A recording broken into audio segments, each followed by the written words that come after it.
Hier, on a fait 19 500 euros. On va quand même recharger pour montrer que tout est vrai.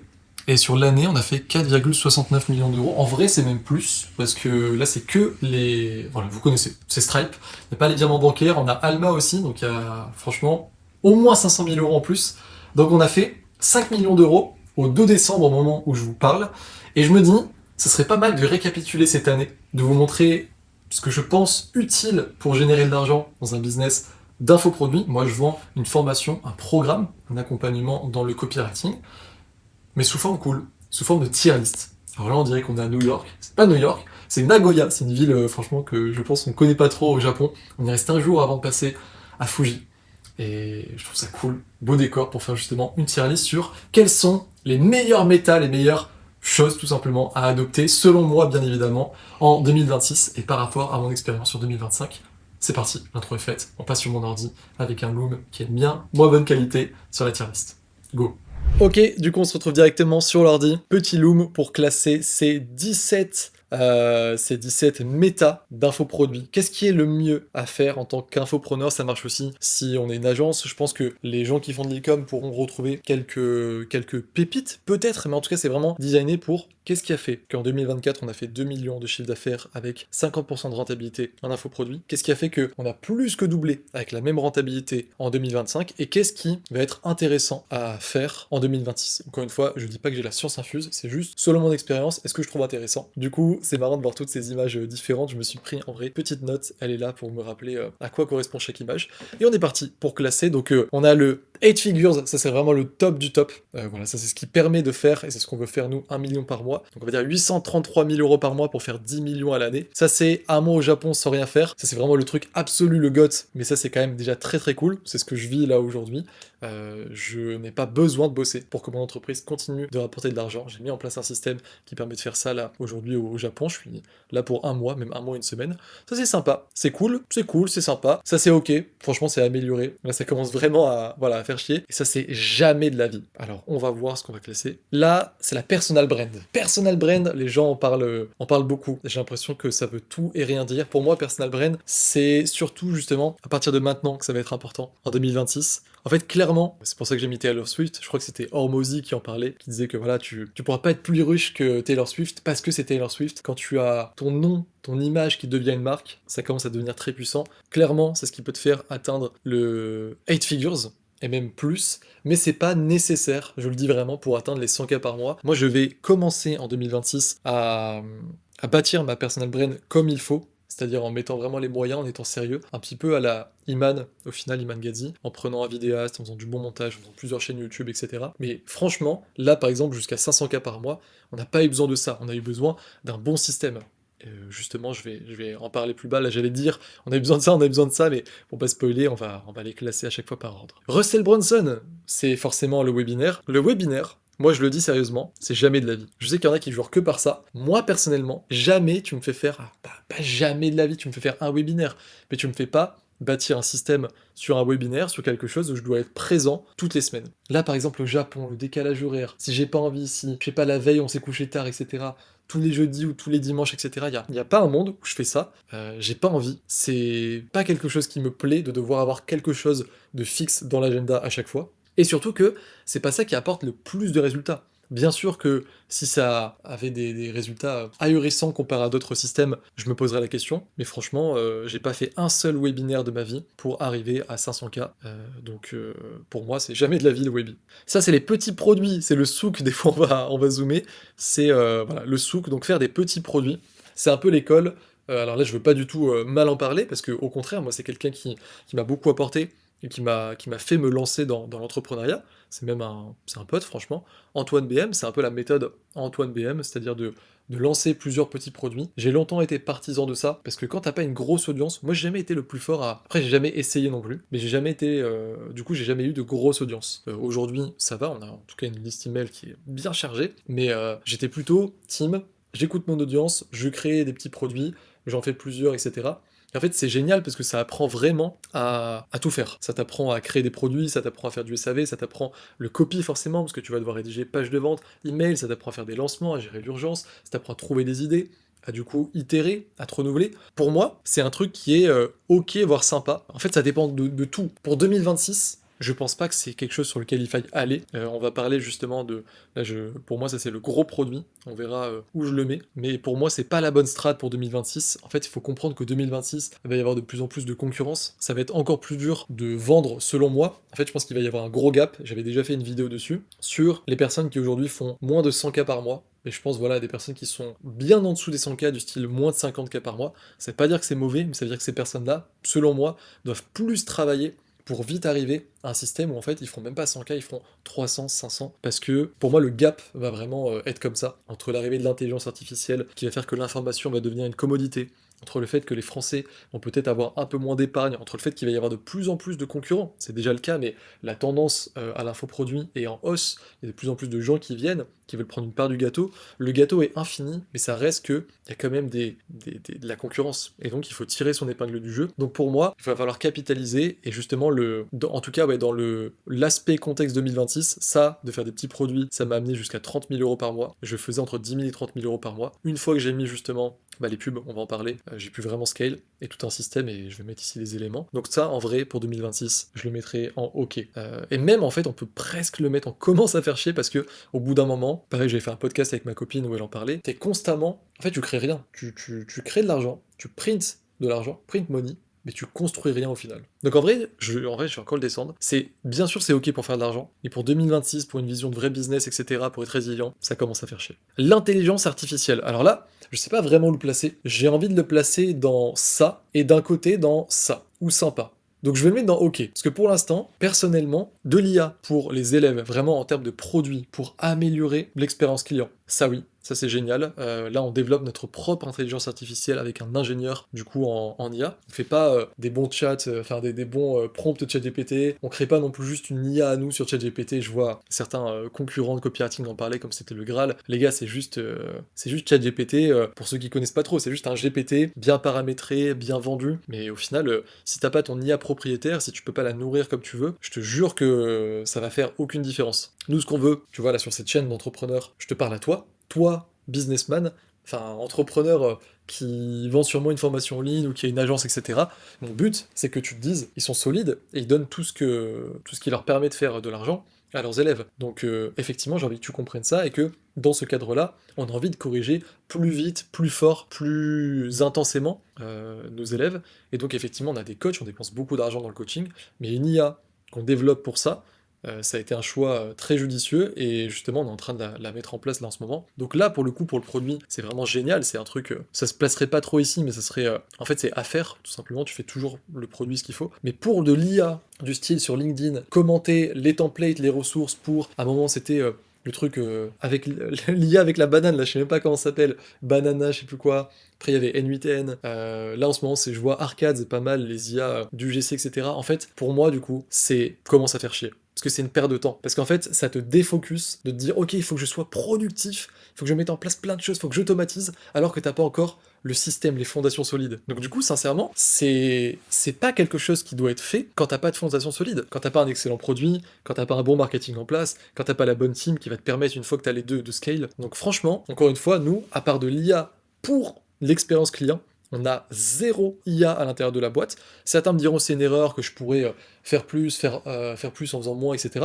Ok, je m'y mettrai un moment quand ça sera le focus, mais en tout cas, pour faire 500K, on n'a pas eu besoin de faire ça, et là, pour viser les 1 million, c'est pas non plus dans notre plan. Donc, je veux pas être le tonton relou du repas de Noël qui dit ça c'est nul, etc. Bien sûr que l'IA c'est fou, bien sûr qu'il faut s'en servir, mais que si tu vois la nécessité et l'opportunité dans ton business, pas juste en commentant sur LinkedIn une ressource qui va prendre la poussière digitale au final. Les pubs, alors ça, pour le coup, je pense qu'on est d'accord, je pense que tu sais où je vais le mettre, ça c'est clairement, ça permet même de faire 8 figures totalement. D'ailleurs, je pense pas qu'il y ait des business qui fassent 1 million par an sans publicité, mais par contre, au moins, ça te permet de faire un mois au Japon sans rien faire, ça te permet d'être totalement tranquille. En fait, là, c'est mon niveau actuel, et ça, c'est le niveau que j'ai envie d'atteindre. Les pubs, ça a changé ma vie, littéralement. Je faisais, du coup, avec les petits produits, mais en étant au four et au moulin, entre 10 000 et 30 000 euros par mois. Donc là, c'était que du profit, parce que j'avais pas de pub, j'avais pas d'équipe, c'était génial, mais vraiment, je construisais rien, je n'avais pas d'actif au final, je devais toujours relancer, beaucoup de stress, beaucoup de travail. Les pubs, ce que ça m'a amené, c'est des leads en quantité. Hormozy, je le cite pour la deuxième fois, a dit un jour, c'est vraiment que je parle d'un grand philosophe, mais je sais que dans une vidéo il avait dit, quand t'as pas de problème de lead, t'as pas de problème d'argent. Si vraiment tu sais que t'as plein de gens qui vont venir regarder tes contenus, et qu'ensuite bien sûr tu sais les convertir, t'as pas de problème. C'est fini l'époque où je me demandais quelle vidéo va marcher, il faut que j'en sorte, etc. C'est un enfer de faire du contenu recyclable, de toujours jeter, jeter, jeter comme ça, que ce soit sur LinkedIn, sur Instagram et tout. YouTube, c'est différent. Ça peut permettre de bâtir une personal brand, c'est des vidéos qui restent. C'est pour ça que là, franchement, ça m'amuse de faire la tier list, mais je sais que c'est cool.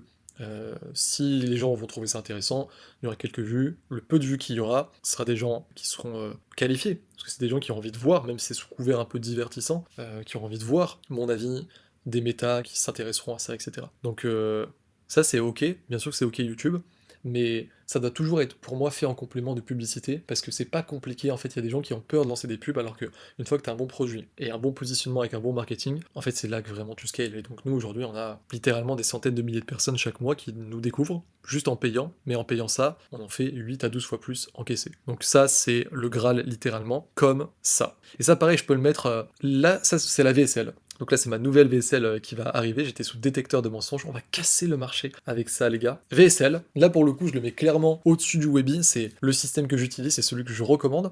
Ça veut pas dire que tout le monde doit avoir une VSL, mais franchement, là pour le coup, je vois pas qui pourrait pas en bénéficier. On va même mettre en place des deals avec des vétérinaires, des agences immobilières, etc. Nous, au sein de l'académie, parce que n'importe quel business a plus à gagner en expliquant bien ce qu'il fait dans une vidéo courte ou dans une vidéo un peu longue, si comme nous on touche des personnes qui nous connaissent pas de base et qu'on vend un truc qu'ils connaissent pas, comme nos copines, que c'est plutôt cher, etc., etc. En tout cas, VSL, c'est clairement ce qui te permet de passer un mois au Japon sans rien faire, c'est clairement ce qui te permet d'encaisser de l'argent en automatique. Ça veut dire que tu vas rien foutre, faudra consolider les systèmes, etc. Mais en plus, si tu veux quasiment tout automatiser ensuite, ça le fait clairement. Et c'est même, du coup, je le passerai, si on fait un département VSL, ce qui permet de faire 8 figures. C'est ce qu'on va faire, nous c'est l'un des changements qu'on va faire en 2026. Il y aura une vidéo qui arrivera sur le sujet. Voilà, je pense qu'il y a peu de personnes qui vont regarder ça, parce que pour l'instant cette chaîne, je l'ai pas encore poussée. C'est vraiment pour un peu m'amuser. Mais si jamais tu vois cette vidéo et que t'en es là maintenant, est-ce que tu as envie d'une vidéo où je dis comment, en changeant une seule fois notre VSL, on est passé de 150K par mois à 300K par mois, sans mettre un seul euro de plus en pub? Si c'est le cas, j'en parlerai. Donc c'est pour ça que on l'a fait une fois, c'était fou, mais on l'a fait qu'une fois, et donc on était fou de le faire qu'une fois ce changement. En 2026, on va créer tout un département VSL. Je suis en relation en plus avec le mec qui a écrit les VSL de Mind Valley. Je sais pas si tu vois, c'est un business qui fait, je pense qu'ils ont fait plus de 100 millions, parce que justement rien qu'avec deux VSL, ils ont rapporté 40 millions. Et le copywriter qui a fait ça, il a créé un département VSL, ça veut dire qu'il faut faire beaucoup de tests, beaucoup d'itérations, il y a des axes précis à prendre, etc. Et nous c'est ce qu'on va faire pour passer à 1 million par mois, et je pense que ça va se faire sincèrement avec ça, sans trop d'efforts. Il va falloir mettre de l'intensité, mais c'est quelque chose qui peut tout changer. Donc clairement, faire une VSL, ça permet de faire ça, mais ça permet même de faire plus d'1 million par mois, et même peut-être beaucoup plus, quand on crée un département et qu'on crée plusieurs VSL avec plusieurs niveaux de tunnel, etc. Les challenges, c'est quelque chose qui est très à la mode en ce moment. Je le dis à chaque fois quand j'ai pas testé, quand je sais pas trop sur quoi me prononcer, sauf ça, parce que je sais que j'ai pas envie. Les challenges, j'ai jamais testé. Mais pour le coup, où le placer? Parce que voilà, moi j'ai un peu la notion de liberté, donc là par exemple, ça pour moi c'est haut, parce que pour moi je parle en tant qu'entrepreneur qui a envie d'être libre, ça me fait kiffer, là de faire cette vidéo juste par kiff, pas besoin de faire du contenu pour nourrir mon business, etc. Je pourrais très bien là juste observer la ville et continuer mon trip au Japon sans rien faire. Donc je le vois un peu comme ça, hein, pour moi un business qui marche bien. Donc les challenges, c'est sûr que c'est énergivore, donc je le mettrai pas ici, mais je pense que je le mettrai ici en relation avec justement des VSL, et voir un département VSL. Parce que je sais, et on a accompagné beaucoup d'infopreneurs sur le sujet, moi j'en ai pas encore fait, ça me tente, j'ai envie de voir ce que c'est. Si c'est trop énergivore, si ça va pas avec mon alignement, etc., je ferai pas ou je ferai peu, mais je sais de source sûre que ça génère beaucoup d'argent, et que du coup ça peut permettre de faire 1 million par mois. Peut-être pas que des challenges, parce que je pense que tu peux en faire 4 max dans l'année. Enfin, encore une fois, ça dépend de tout. Ça dépend des types de challenges. Je sais qu'on peut faire des challenges sans closer, sans équipe de closer. On peut faire avec des canaux Discord, avec des ambassadeurs, etc. Mais en relation avec autre chose, je pense que ça peut permettre de faire 1 million par mois. Mais je l'ai pas testé personnellement, je sais pas si j'aurais envie de le faire. Ça, alors je coche mes trucs. Il y a pub VSL challenge, c'est le low ticket. Donc là c'est drôle, c'était un livre, il y avait écrit je sais plus quoi, le vendeur de tapis. C'est pas un tacle, c'est pas méchant, c'est juste que quand tu fais du low ticket, voilà, c'est marrant. Est-ce que c'est mauvais?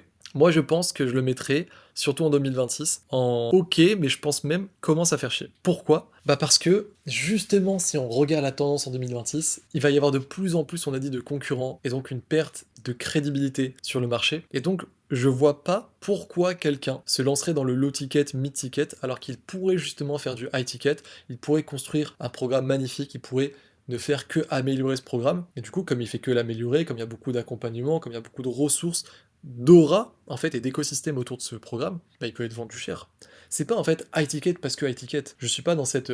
C'est un peu comme la politique, j'ai l'impression que les gens se mettent des étiquettes en mode low ticket, mid ticket, justement sans mauvais jeu de mots, high ticket. Moi je fais pas du high ticket parce que j'ai envie de vendre cher. Je fais du high ticket parce que je sais que mon programme il est exceptionnel, que je fais que travailler, travailler, travailler dessus, que j'ai quand même la chance, mais je l'ai choisi, d'être dans une thématique où il y a un ROI qui est fort, où du coup les gens voient que quand ils apprennent le copywriting, quand ils en vivent, bah, ils peuvent gagner 2000, 3000, 4000, 5000 euros par mois, et que donc forcément on peut dépenser des milliers d'euros dans un programme comme ça. Mais voilà, j'ai cette logique de principe premier. Donc, parce que j'ai cette logique de principe premier et que ça va en direction de la tendance du marché de l'infoproduit en 2026 et dans les années à venir, je trouve que le low ticket, ça commence à faire chier. Parce que c'est quelque chose qui va un peu te plomber l'avancée que tu pourrais faire en te concentrant justement sur du high ticket et sur un gros produit. Donc le low ticket, je le mettrai ici, et justement on va le mettre dès maintenant, au moins on comprend. On arrête de suivre par ordre, j'ai envie de le mettre celui-là. Ça du coup c'est avoir un gros produit. Le gros produit, en fait pareil, ça c'est des stratégies genre, ça c'est si c'est sympa, ça si c'est à faire à côté, etc. Pour moi le gros produit, c'est ce qui permet de faire... En fait, c'est impossible de faire 1 million par mois sans un gros produit, ou alors deux, trois gros produits. Ça peut être une stratégie si c'est bien fait. Si tu as une audience plus large, qui peut être segmentée, que tu la segmentes bien, etc., tout est possible. Mais en tout cas, impossible de scale sans un magnifique gros produit, ou alors un écosystème d'abonnement justement à la Mentor Show, à la Mind Valley, à la Masterclass, etc. La team, bah la team, putain, au final on met beaucoup de... J'ai l'impression que dans les tier lists, il n'y a pas beaucoup normalement de trucs dans les trucs GOTS. Mais là en même temps c'est pas God, c'est est-ce que ça permet d'atteindre 8 figures, est-ce que ça permet de faire de l'argent et d'être tranquille, est-ce que c'est sympa, ou est-ce que là ça commence à... Là en fait faudrait le faire passer en haut, genre on veut pas trop le faire longtemps, là bah, ça fait chier, ça jamais de la vie. La team, bah clairement, là pour le coup on est tous d'accord, 8 figures, 9 figures, 10 figures, ce que tu veux, tous les plus gros business du monde, ils ont une team, tu peux pas faire tout seul tout ce que tu veux quand tu as de grandes ambitions, si tu veux faire beaucoup d'argent, avoir beaucoup d'impact, je vais pas tergiverser dessus, je vais juste zoomer, c'est qu'une partie de l'équipe, aujourd'hui on est 34 dans l'équipe au moment où je te parle, je suis hyper fier, là il y a des coachs, il y a des closer, j'aime pas ce terme, conseiller, il y a des gens qui font du setting, il y a des gens du marketing, il n'y a pas tout le monde encore une fois, loin de là. C'est magnifique, ça permet bien sûr de faire tout l'argent que tu veux, d'avoir tout l'impact que tu veux. C'est un autre game ensuite, tu te transformes en tant que un vrai CEO, t'es plus juste un mec qui fait des produits, un mec qui fait du marketing, un mec qui essaie de vendre, tu deviens vraiment un CEO, t'as une posture de leader. Je sais pas si ça peut plaire à tout le monde. Moi j'ai jamais lu un livre de management de ma vie et je m'en sors très bien parce que je manage avec le cœur, parce que je suis juste, parce que je sais ce que je veux, parce que les gens qui nous rejoignent savent aussi, parce qu'on a une vision commune, etc. etc. Un jour peut-être, pareil, il y aura peut-être 2 commentaires, mais si jamais vous voulez une vidéo sur ça, parce que franchement j'ai beaucoup appris sur le terrain, sans lire, et je pense que c'est pas mal ce que je fais. Je peux clairement faire mieux, et un jour je me formerai, mais j'ai beaucoup appris de choses, et si jamais t'as envie de savoir un peu comment manager une team, parce que c'est clairement aujourd'hui grâce à eux qu'on fait ça, qu'on peut avoir ce niveau-là, et qu'on peut avoir cet impact, ben dis-le moi en commentaire. Et en plus, au-delà, je fais une petite aparté de l'argent que ça génère, bah c'est juste un bonheur de travailler avec des gens qui sont dans le même bateau. Nous, notre culture d'entreprise, c'est One Piece, ça veut dire que tous dans le même bateau, on a une vision commune, on a du sens à faire ce qu'on fait, on s'éclate, et franchement, c'est trop trop kiffant. Là, par exemple, en janvier, quand je rentre, enfin je rentre le 16 décembre, janvier, la semaine d'après le nouvel an, on se retrouve dans une baraque de fous, perdu au milieu de la France, pendant 5 jours, avec une partie de l'équipe, et on refera comme ça des team building dans l'année. C'est génial en fait, c'est une grande famille. Franchement, je trouve ça trop trop cool. Et donc clairement, bien sûr que ça permet de faire 8 figures. Ok, du coup, on va accélérer, je vois que ça fait déjà 22 minutes sur le Loom. Instagram, c'est pour, donc la team, je l'ai mis, l'organique pour l'acquisition. Donc, c'est bien différent de la personal brand, de créer du contenu pour, justement, dans la méta de 2026, avoir moins de concurrents parce que tu montres que tu es toi-même et t'es toi-même, donc t'es unique, donc c'est intéressant. Là, c'est vraiment pour de l'acquisition. L'acquisition, pour moi, avec de l'organique, c'est soit sympa, soit ok. Je le mets en sympa si c'est fait à côté de publicité. Parce que pour moi, si tu veux scale, si tu veux, en fait, je pense qu'il y a beaucoup de gens qui vont regarder ces vidéos pour avoir envie de faire 100K par mois. C'est un peu le nouveau 10K par mois. Voilà, c'est cool. 100K par mois, c'est cool. Franchement, oui, ça change la vie. Si t'as 50% de renta, 60, 70, ça te change la vie. Parce que moi, j'ai changé de vie en gagnant 10 000 euros par mois, je pense comme plein de gens. Et j'ai encore changé de vie en étant à 50 000, 60 000 de profit. Pas après impôt, dans la trésor. Mais en fait, là, tu voles en business, tu regardes vraiment plus le prix des restos. Tu peux prendre des hôtels 5 étoiles tout le temps. Tu peux payer des vacances à tes parents, à ta famille. Donc, faire 100K par mois, c'est c'est cool, c'est très cool, et c'est pas trop possible pour moi sans publicité. Ou du moins, c'est-à-dire que ça fait longtemps que t'es là, c'est-à-dire que t'es un peu un génie du contenu. Tu peux le faire, mais c'est plus simple de faire avec pub et organique. Si tu fais des pubs et organiques, du coup, je les mets dans sympa l'organique, parce que c'est pas du tout essentiel. Nous, franchement, on a que des vidéos de réassurance sur notre chaîne, et en général, c'est des témoignages, on montre les coulisses, etc. On montre qu'on est différent, on montre nos valeurs. C'est pas essentiel, mais c'est utile, c'est sympa. Par contre, je le mets en OK si tu fais pas de pub à côté, parce que ça veut dire que tout ton trafic et donc tout ton argent, tout ton encaissement est dépendant de vidéos et d'algorithmes, et ça, pour le coup, c'est pas normal. Donc, si tu fais pas de pub, je le mets en OK. Ça, c'est faire constamment, enfin améliorer constamment son produit. Le petit ange, pour moi, c'est ce qu'il faut faire. Bah ça, pareil, impossible de faire les chiffres de fou, d'être au top du game si t'es pas le meilleur dans ton marketing et dans ton produit clairement. Et puis c'est même pas une question, c'est que si t'as un minimum de niveau d'éthique, tu dois faire le meilleur. Donc tu dois constamment améliorer ton produit. Et en plus, d'un point de vue capitalistique, t'as tout intérêt quand t'as une team et quand même tu veux juste scale avec ta VSL, etc. Si tu veux en fait avoir un bon marketing et si tu veux que ta team elle y croit dur comme fer, que vous vendez le meilleur programme, tu dois lui prouver tous les jours ou toutes les semaines en tout cas que, pas il y a toutes les semaines des nouveautés, mais que tu times toujours le marché, que tu es toujours en train de questionner tes lecteurs, que tu veux en fait toujours faire le meilleur. Et vraiment, du coup, c'est le truc, je pense, avec la team qui est le plus important ici. Vraiment, avoir un excellent produit et avoir une team, c'est ce qui clairement permet de dépasser tous les scores. Donc ça permet, bien sûr, de faire de l'argent comme là actuellement, mais ça permet de faire même encore plus. Les closers, pour le coup, je saurais pas trop le mettre. Parce que j'ai pas envie de tout mettre non plus en 8 figures, parce qu'en fait, le modèle qu'on a actuellement, nous, il suffit juste un petit peu de l'intensifier, de faire des choses un peu différentes pour brider le marché, en fait. On pense à pas à la concurrence, mais à... Je peux pas tout dire, mais il y a des trucs assez stratégiques. Donc en fait, on a besoin que d'intensifier notre modèle et de rajouter ces choses stratégiques pour faire 1 million. Mais du coup, je pourrais le mettre ici, mais je vais le mettre ici parce que ça permet clairement de faire de l'argent sans rien faire. Pour le coup, c'est ce qui se rapproche le plus de l'argent passif. Alors bien sûr que du coup, t'as une team et que en plus, les closers, ça peut être fluctuant au niveau de leur motivation, etc. Mais si t'es un bon leader, si t'as un bon produit, en fait, ça va bien se passer. Nous, on n'a pas eu de mois en dents de scie, pas du tout. On fait que rester stable ou monter, et donc clairement, ça permet de faire ça. Sauter d'opportunité en opportunité. Je pense que c'est un truc à jamais faire, surtout en 2026. Je m'explique. Bon, en fait, je me suis déjà expliqué. En 2026, il va y avoir de plus en plus de concurrents, de plus en plus de gens qui vendent des programmes, de plus en plus de gens qui créent du contenu. Si tu veux tirer ton épingle du jeu, pour moi, il faut que tu deviennes la référence dans quelque chose. C'est pour ça qu'en plus, il faut bâtir ta personal brand. C'est pour ça que je vais le faire. Sauter d'opportunité en opportunité. Là, te dire, ok, c'est la vague de l'IA, je vais faire un programme sur l'IA, et puis après, peut-être que ça sera encore plus niché avec les agents IA, je vais le faire aussi, puis après, ce sera un autre truc et je vais le faire, puis après, je vais revenir à ce que je faisais de base, etc., etc. Là, je parle en mode make money, mais ça peut être pareil si t'as des trends, on va dire, des gros mouvements qui arrivent dans ta thématique. Je pense que c'est intéressant d'utiliser les momentum dans ton marketing et dans ton contenu, mais sauter d'opportunité en opportunité pour justement faire d'autres programmes et du coup te défocus d'un gros produit que tu pourrais constamment améliorer pour en faire ta team, pour le vendre à fond, etc., etc., je pense que c'est la pire des choses à faire. Embaucher un stratégiste. Alors c'est un peu notre promesse avec l'académie pour toi, entrepreneur, qui regarde ça, c'est d'embaucher un copywriter slash stratégiste, donc quelqu'un qui va pas juste faire en fait une VSL, mais quelqu'un qui va te dire tiens tu devrais faire la VSL parce que par rapport à ton tunnel de vente et ton audience et ta concurrence et tes forces, tes faiblesses, tu devrais faire ça, et puis en plus quand on fait ça, faudrait faire telle pub, et puis du coup les gens quand ils vont s'inscrire ensuite, ils vont recevoir tel email, mais là c'est pas bien ce que tu as parce que c'est plus congruent, tiens on va faire tel email, et il te fait tout ça en fait, il te fait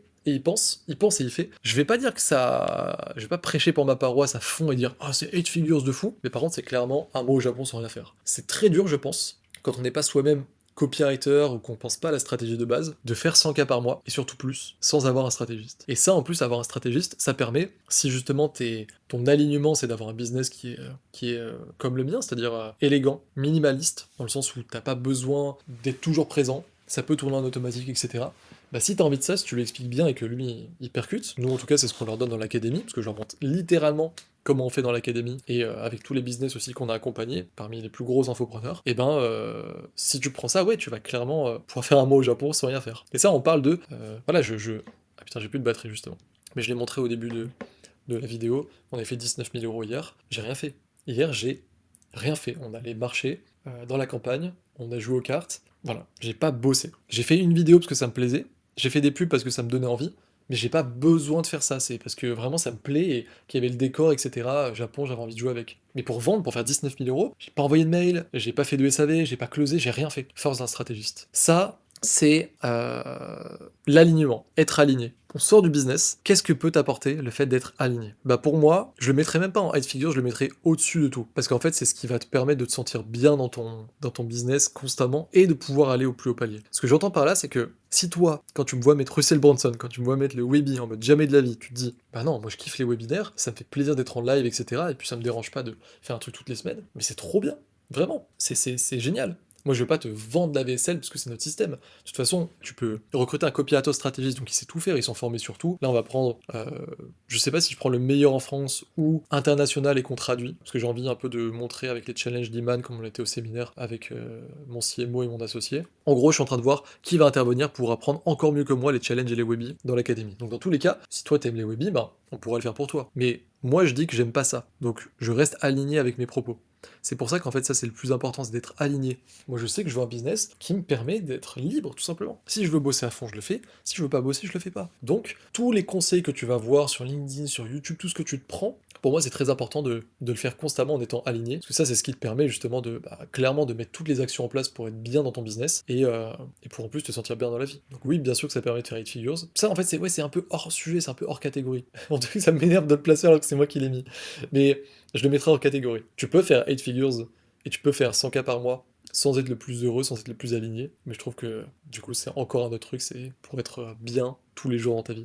Et ça c'est de l'accompagnement, et même plus de la transformation, pour justement vraiment délivrer pour tes élèves. Et ça, je le mets en... C'est pas ça qui va faire 8 figures, mais je le mets en important de le faire en 2026. Pareil, je parlais du séminaire d'Iman, on en a beaucoup parlé avec lui. À un moment, pareil, j'étais en privé, je posais beaucoup, on parlait beaucoup de ce sujet. On était assez alignés tous les deux là-dessus, sur le fait qu'il faut plus juste donner de l'information, mais il faut faire une transformation. Nous, si on rajoute de l'accompagnement, si on a mis là même un événement physique en place, il y a 3 événements physiques tous les mois qui sont payés de notre poche, il y a une trentaine de personnes qui peuvent se retrouver à Bordeaux, à Aix-en-Provence et à Paris. C'est chapeauté sans moi par des coachs et des élèves de l'académie. Pour des élèves de l'académie, justement. Si on rajoute ça, si on rajoute de l'accompagnement, si on a créé maintenant des systèmes de classe pour que les gens soient encore mieux onboardés, qu'ils puissent avoir encore plus de suivi, si on écoute le marché, donc toi, entrepreneur qui me dit ce qu'il veut pour des copywriters stratégistes et qu'on donne ça ensuite dans la formation, en fait tout ça, ça permet un meilleur accompagnement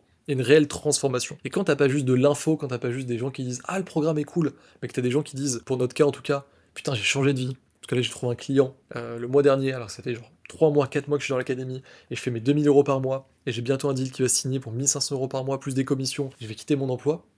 Bah là, tu gagnes. Parce qu'en fait, les gens, faut pas oublier que le business, c'est être meilleur ou être différent que la concurrence. Parce que les gens vont regarder les cartes qu'ils ont, qui sont là, ils vont regarder leurs cartes. Ok, il y a telle personne, telle personne, telle personne. Toi, tu fais partie de ces personnes. Tu fais partie du panel de gens qui est sur le marché. Si t'es meilleur, si t'es différent, si t'arrives à le montrer avec tout ton marketing, dans ton produit, etc., les gens vont venir vers toi. Et ça passe par avoir de meilleurs résultats. Et ça passe par, du coup, faire une transformation au lieu de juste donner de l'information. Donc, voilà pour ce que je pense qui va marcher, qui va fonctionner, qu'on devrait faire en 2026. Nous, en tout cas, on sait quoi faire. On continue la VSL, enfin département VSL.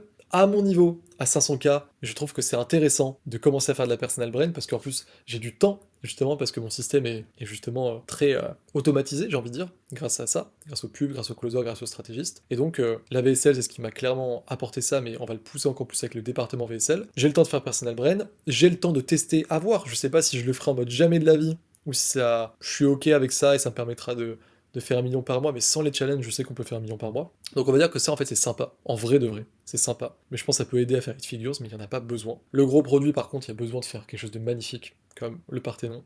La team, on n'en parle pas, c'est absolument indispensable. Améliorer constamment son produit, on n'en parle pas. Aller vers la transformation, ça dépend de ce que tu veux, en fait. Je pense que, en fait, c'est pas indispensable en vérité pour faire 8 figures, c'est sympa. C'est même genre important, cool, sympa, recommandé. Mais moi, je le mets là selon mes valeurs et parce que je vois le marché où il va, notamment Make Money. Et être aligné, c'est hors sujet, mais c'est trop important. On s'arrête là, parce que ça fait presque, du coup, avec la vidéo d'intro, 40 minutes qu'on est ensemble, je crois. Ouais, c'est assez long. Si t'es resté jusqu'ici, bah écoute, j'espère que ça t'a plu. S'il y avait des vidéos dont j'ai parlé dans celle-ci qui te disent, si t'as envie de savoir comment on a fait 150 à 300K avec une VSL, si t'as envie d'une vidéo sur comment gérer l'idée intime, peut-être recruter, etc., tu peux me dire. Et si jamais t'as envie de nous recruter, un copywriter stratégiste, voire un CMO, parce que maintenant on fait ça également, tu vois, le temps de déléguer, de faire plein de choses, bah, j'ai le temps de créer encore plus de valeur dans mon programme, et donc on a un accompagnant en CMO. Si jamais tu veux un copywriter stratégiste, un CMO, que tu veux, les gens qui ont bossé avec les plus gros infopreneurs, et maintenant de grosses agences, et maintenant on commence à faire pour de l'e-com et même du SaaS, tu veux être sûr d'avoir quelqu'un qui fait du bon travail pour toi, parce qu'en plus il sera formé avec quelqu'un qui, je pense, tu le sens, est passionné, fait toujours le meilleur pour ses élèves, donc ça se répercute pour toi, et qui leur donne des stratégies qui font 500 cas par mois depuis plus de 5 mois, constamment, constamment, constamment, eh bien tu peux cliquer sur le lien en description. Je te souhaite le meilleur quoi qu'il arrive. Je vais aller à la salle, je pense, et demain, je vais au mont Fuji, et je bosse pas une minute, parce que j'ai envie d'en profiter, et parce que j'ai un système qui me permet de le faire. Ciao.